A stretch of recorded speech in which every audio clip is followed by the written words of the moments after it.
मैं गौरव इस बात का महसूस करता हूँ कि मैं बाला साहब की धरती पे आया हूँ, और बाला साहब ठाकरे की इस महाराष्ट्र में हम उस आनंद से भर जाता है। वो भगवा पताकाएँ देश में सबसे पहले अगर विचारधारा की दृष्टि से फैली थी तो मध्य प्रदेश और महाराष्ट्र से फैली थी। मध्य प्रदेश में ये आज़ादी के बाद से हमारी विजय यात्रा चालू हुई। सबसे पहले देश में विधायक 52 में अगर कहीं बने तो मध्य प्रदेश से बने थे, जनसंघ के ज़माने से।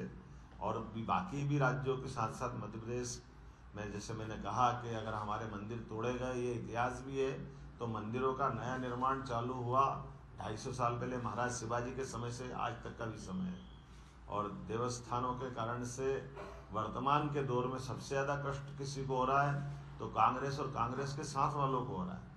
बड़ा दुख होता है कि एक तरफ बम गिराने वालों का लोग चरित्र जान रहे हैं और एक बम गिराने वालों का समर्थन लेके नकली शिवसेना सामने आ रही है। कितना दुख होता है कि मूसा जिसके समर्थन से माननीय बाला साहब की वो याद रखें, अगर बात के चिमटी से भी मैं छूना नहीं चाहूँगा कांग्रेस का समर्थन। तो ये कांग्रेस का समर्थन लेकर के जिस ढंग का वातावरण बना है, मैं आप सब चूँकि मीडिया बंधु यहाँ मौजूद है, आपके माध्यम से, यद्यपि आखिरी दिन है लेकिन ये मेरे भाव तो पहुँचा ही सकता हूँ। जिस जगह से हम आ रहे हैं वहाँ तो हमारी चारों चरणों की 29 लोकसभा के चुनाव हो चुके हैं और निश्चित रूप से हम कह रहे हैं कि ये जो बात कही जा रही है कि लगातार एक के बाद एक आज़ादी के बाद पहले ऐसे प्रधानमंत्री माननीय मोदी जी है जो गैर कांग्रेसी पूर्ण बहुमत की सरकार के साथ, जो 2014 में कह रहे थे कि मैं अपने बलबूते पर इस देश में सरकार पूर्ण बहुमत की बनाऊंगा, तब भी लोगों ने हंसी उड़ाई थी, लेकिन उन्होंने करके दिखाया। और 2014 की घोषणा के बाद आतंकवाद पे काबू पाया। 2019 में जो उन्होंने कहा था कि फिर सरकार बनानी है और ये कलंकित धारा 370 से लेकर के देश में सांस्कृतिक अनुष्ठान का पर्व चलना चाहिए।